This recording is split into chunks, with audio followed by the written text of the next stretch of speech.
What's up everybody? Today I want to go over what's in my wedding video bag in 2024 as a simplistic wedding videographer. Before we dive in, I want to let you guys know I'm coming from a more simplistic approach when it comes to shooting weddings. I don't have all the fancy gear and all the rigging and all this different equipment. I really just have these few simple items that I think will really allow you to capture a wedding day perfectly. So right off the bat, the camera that I use to shoot weddings is the one I'm shooting on right now to film this video, is the Sony a7C Mark II with the Sigma 24 to 70mm lens. That is all I have. I don't have a second body. I don't really shoot ceremony films unless they require me to, and in that case I'll borrow a buddy's, but this is really the only camera I use on the wedding day, believe it or not. I only have one lens, one camera, and that's how I shoot each wedding. Like I said, I come from a more simplistic approach. It's just me, my camera and the lens, capturing what's in front of me. When it comes to camera systems, I came from the Canon ecosystem of the world and I just made the switch over to Sony and I am loving every ounce of it. This new camera is amazing at autofocus. It has this new AI autofocus that literally does not skip a beat. I can be running with brides coming down the aisle. I will not miss focus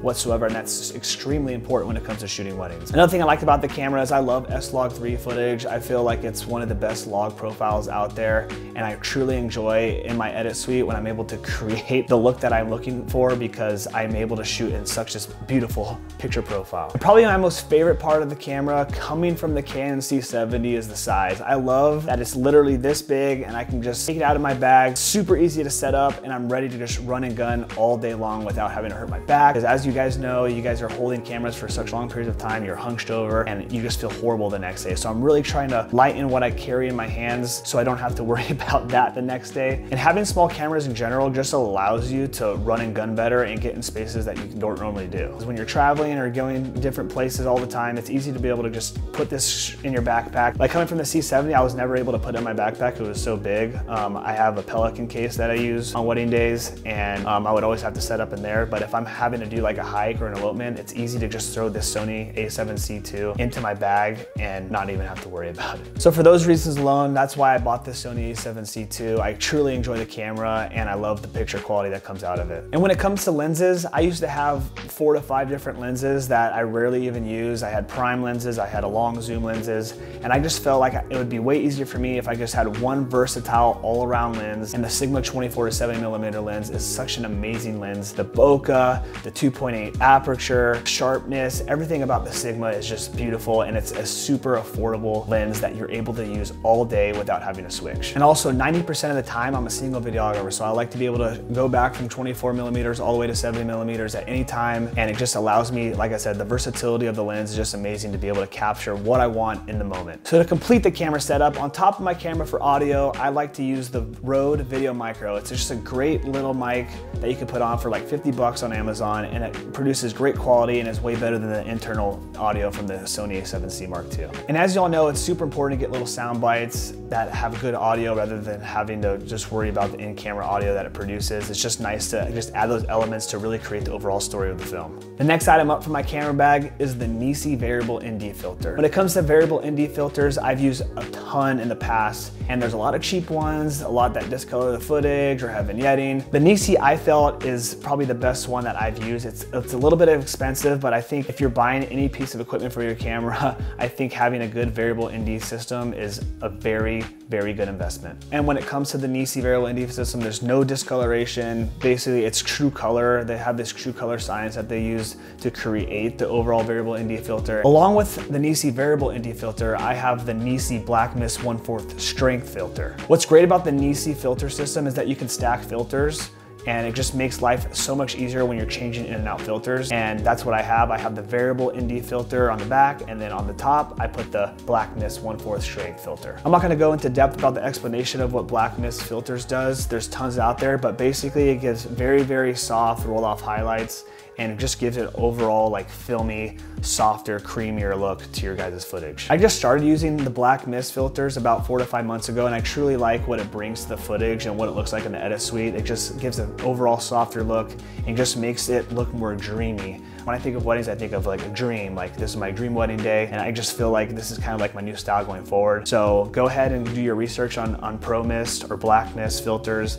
and just see what it does for you. And if it's something that you like, maybe go out and buy it and try it. So I really like the Black Mist filter, and it's something I'll continue to use in my wedding filmmaking journey. The next thing I want to talk about in my bag is lighting. What I use on wedding days is the Amaron 60X by Aperture. What separates beginner videographers from people who have been doing it for quite some time is lighting. And once you guys figure out lighting, it will truly add a whole nother dimension to your wedding filmmaking journey, and will clearly and most definitely make your guys' footage look a lot better. I've used a ton of different wedding lights in the past, and this by far is one of my favorite. You can literally set up on the stand, connect it to a V-mount battery, and you can control everything from your smartphone or camera app, and it is like life-changing. I can just keep it in one spot all night, and it has a Bluetooth. I can turn it on when I want, off when I want. And what's really cool about it, it's a bicolor light. So I'm able to shoot warm, I'm able to shoot cool. I can shoot 3200K, 5600K, 3000K, whatever I want, I can dial it in, and it is super bright. I only need one of these. I used to need 2 video lights, one on each side of the dance floor.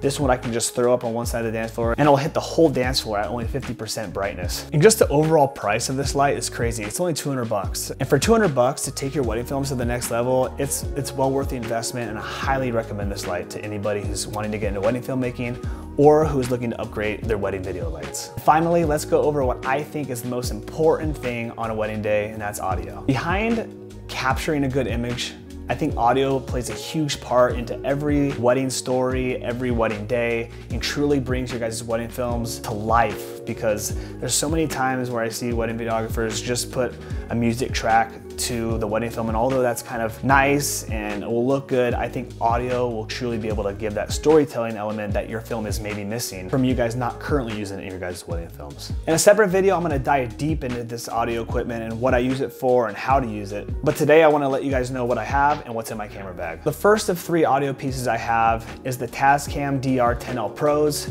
It's the new 32-bit float recorder, which if you don't know what 32-bit float is, it's basically just having like raw audio. You avoid clipping, and you can truly set it and forget it. This is what I use to mic the bride, mic the groom, mic the officiant. It's a lav mic that I just put on the lapel, and when they're doing their first look or I'm trying to capture vow audio, it really allows me to be able to get really good audio from those moments. That is very, very necessary in the wedding film. The next piece of equipment I have is the Hollyland Lark Max. This audio system is very similar to the DJI mics, and is basically, they say it's a knockoff version, but I think these are much better. If you guys do your research, I'm not gonna do all that right now, but this is what I use for behind the scenes when I'm doing YouTube videos, and this is what I use if I wanna just throw into the groom's pocket, or just something that's very accessible, because you can record straight to the transmitter, and you can also plug the receiver into your guys' camera and be able to record that good audio straight to your camera. So it's very versatile, and it's only like 250 bucks, comes with 2 mics, the charging case, the whole thing,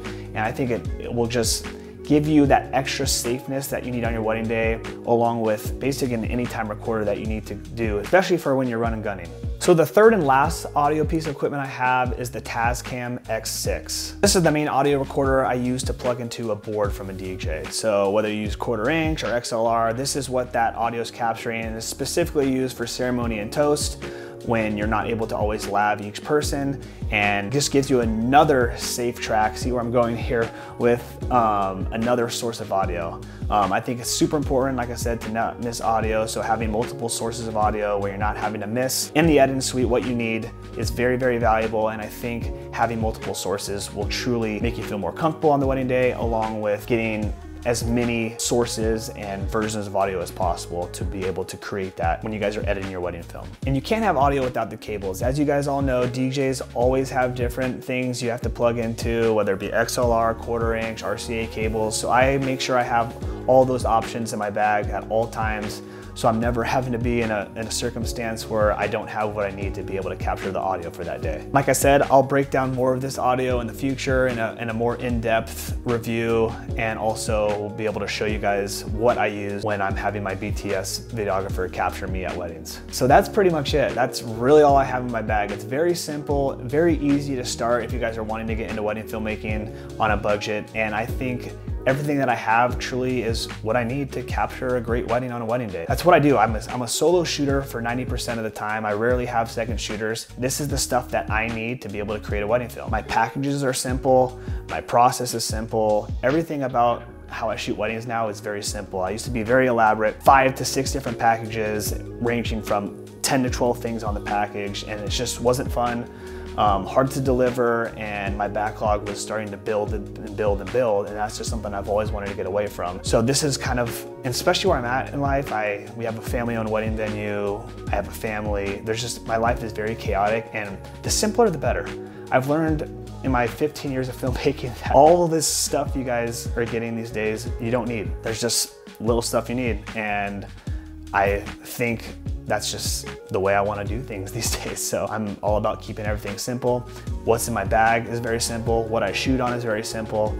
And how I edit is very simple. And that's just kind of how I'm wanting to build my brand going forward. And if you think about it, there's not a lot of people that can start. I'm trying to help people start wedding filmmaking or filmmaking in general, and it's expensive to be in this industry. So I think it's important to get what you need and go out and execute. That's basically the tall tale of these days. You mean, there's no reason to have a big game, and when I mean big game, I mean having all these different high-end rigs and making everything more complicated. I think just having a camera, a lens, some audio, some lighting, go out and shoot. From those elements alone, you'll be able to create a wedding film or any film in general going forward.